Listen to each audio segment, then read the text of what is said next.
Assalamualaikum warahmatullahi wabarakatuh. Kami dari kelompok 6 akan membahas mengenai sistem hukum Anglo-Saxon. Kami terdiri dari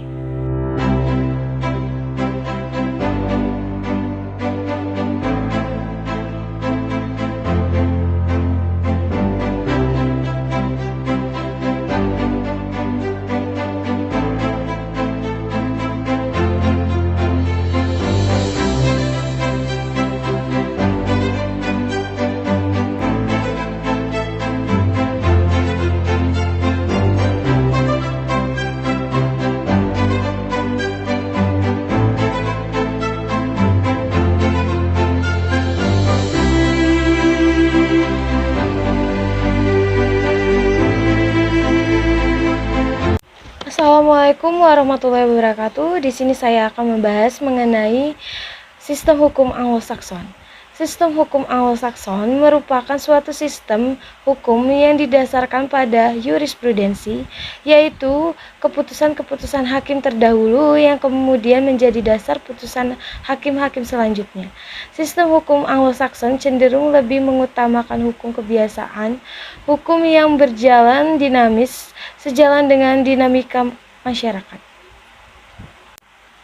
Menurut sejarah, sistem hukum Anglo-Saxon sendiri merupakan sebuah sistem hukum yang berakar pada abad ke-5 Masehi.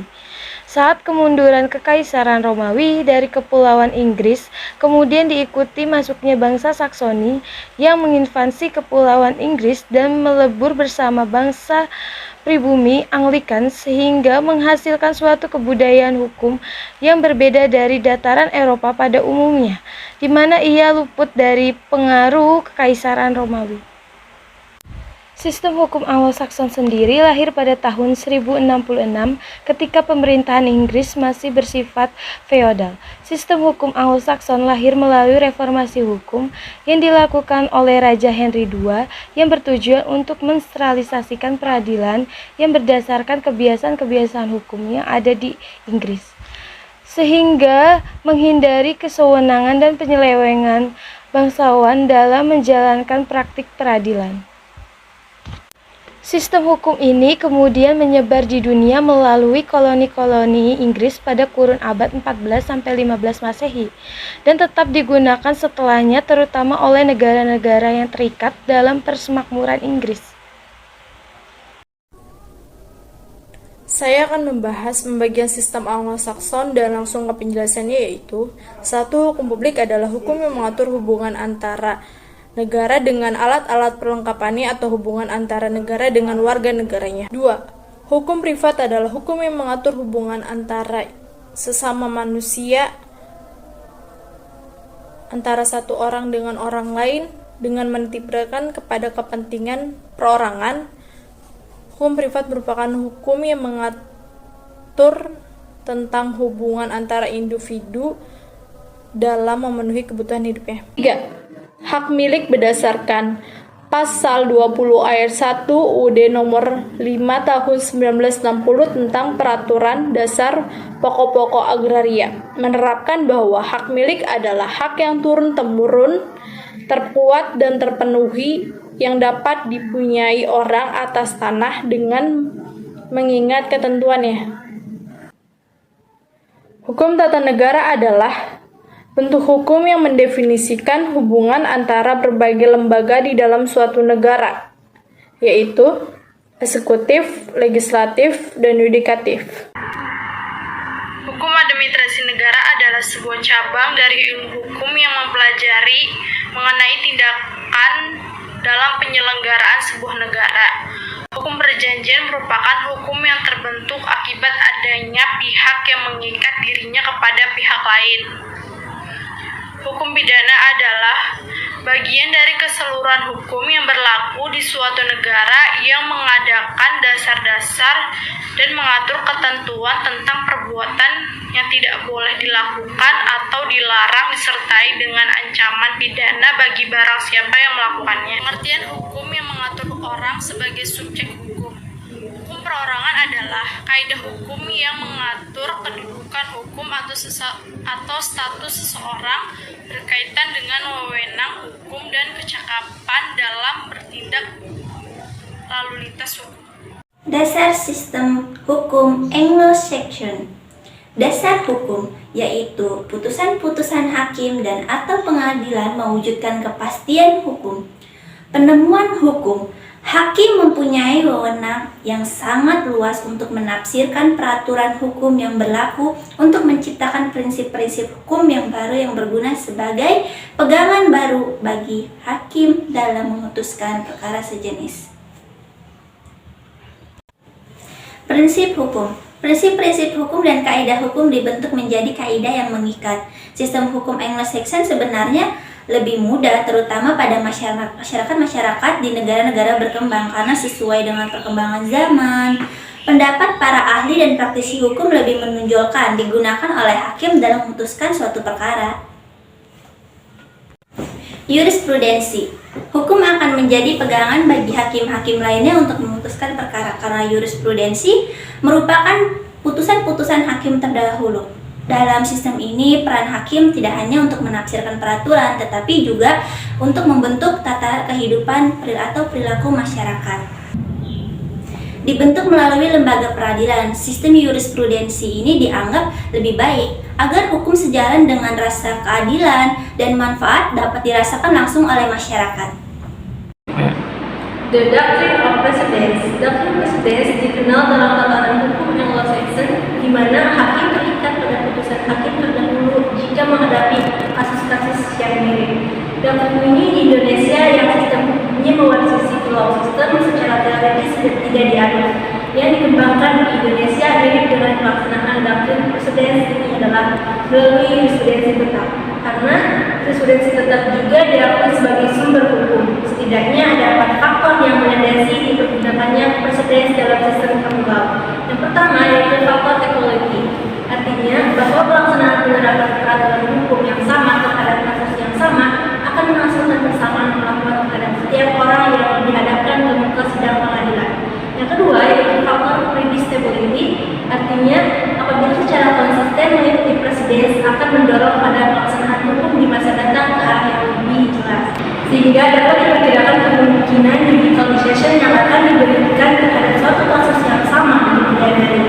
3. Faktor ekonomi, artinya jika dipergunakan kriteria yang tetap dan sama untuk menyelesaikan kasus-kasus yang baru di masa datang, hal ini akan menghemat waktu dan tenaga. Yang keempat yaitu faktor respect, artinya jika proses peradilan pidana dalam pengambilan putusan konsisten dengan putusan terdahulu jelas merupakan bentuk penghargaan terhadap kebijakan, pengalaman dan keahlian hakim-hakim terdahulu. Dalam praktek peradilan pidana ada perkembangan yang berbeda dari pelaksanaan doktrin precedence di negara Inggris dan Amerika. Di Amerika Serikat, seperti dijelaskan oleh Romney Atmasa-Smita, putusan yang sangat banyak dengan precedence yang paling bertentangan di beberapa negara di Amerika mengakibatkan melemahnya doktrin tersebut dalam sistem hukum pidana di negara tersebut. Sebaliknya, di negara Inggris, doktrin tersebut diterapkan secara lebih konsisten. Di dalam sistem hukum Inggris menganut the binding precedence atau precedence yang mengikat, sedangkan di Amerika Serikat menganut dua sistem yaitu the binding precedence dan persuasive precedence atau precedence yang tidak mengikat. Timbulnya dua sistem ini karena beberapa faktor, diantaranya yaitu yang pertama, perkembangan masyarakat di Amerika dan kebutuhan hukum yang sangat cepat dibandingkan dengan di Inggris. Yang kedua, luas wilayah jurisdiksi hukum di Amerika Serikat yang meliputi 52 negara bagian dengan undang-undang negara bagian sendiri. Dan yang terakhir yaitu volume kasus yang relatif tinggi di Amerika Serikat dibandingkan dengan di Inggris. Kelebihan sistem hukum Anglo-Saxon. Pertama, penerapannya lebih mudah, terutama pada masyarakat di negara-negara berkembang, karena sesuai dengan perkembangan zaman. Di sistem hukum Anglo-Saxon, pendapat para ahli dan praktisi hukum lebih menonjol digunakan oleh para hakim untuk memutuskan suatu perkara. Yang kedua, sumber-sumber hukum terdiri dari putusan-putusan hakim, kebiasaan-kebiasaan, serta peraturan-peraturan tertulis, undang-undang, dan peraturan administrasi negara. Sehingga sumber hukum yang ada telah teruji dalam menyelesaikan suatu perkara sebelumnya. Lalu yang ketiga, kepastian hukum lebih dihargai lagi. Bila dilihat dari sistem pelaksanaan peradilan di negara-negara yang menganut sistem Anglo-Saxon, yaitu sistem juri. Menurut sistem juri, dalam suatu persidangan perkara, pidana, para jurilah yang menentukan apakah terdakwa atau tertuduh itu bersalah atau tidak bersalah. Setelah pemeriksaan selesai, jika juri menentukan bersalah, maka hakim berperan untuk menentukan berat ringannya pidana atau jenis pidananya. Bila juri menentukan tidak bersalah, maka hakim membebaskan terdakwa. Yang keempat, hakim memiliki peran yang sangat besar dalam membentuk seluruh tata kehidupan masyarakat. Hakim memiliki wewenang yang sangat luas untuk menafsirkan peraturan hukum yang berlaku. Hakim juga menciptakan prinsip-prinsip hukum baru yang akan menjadi pegangan bagi hakim-hakim lain untuk memutuskan perkara yang sejenis. Yang kelima, jika ada suatu putusan yang dianggap tidak sesuai lagi dengan perkembangan zaman, maka hakim dapat menetapkan putusan baru berdasarkan nilai-nilai keadilan, kebenaran, dan akal sehat, sehingga putusan-putusan yang ada benar-benar sesuai dengan kenyataan dan perkembangan zaman serta perkembangan masyarakat. Kemudian saya akan menjelaskan terkait dengan kelemahan pada sistem hukum Anglo-Saxon. Yang tentunya di samping kelebihan pasti ada kelemahan, begitupun juga sebaliknya. Pada sistem hukum Anglo-Saxon pun berlaku seperti itu, yang mana kelemahan pada sistem hukum Anglo-Saxon yang pertama yaitu tidak ada jaminan kepastian hukumnya. Mengapa dikatakan seperti itu? Dapat diterangkan bahwa jika hakim diberikan kebebasan untuk melakukan penciptaan hukum, maka dikhawatirkan akan unsur subjektifnya, kecuali hakim tersebut sudah dibekali dengan integritas dan rasa keadilan yang tinggi.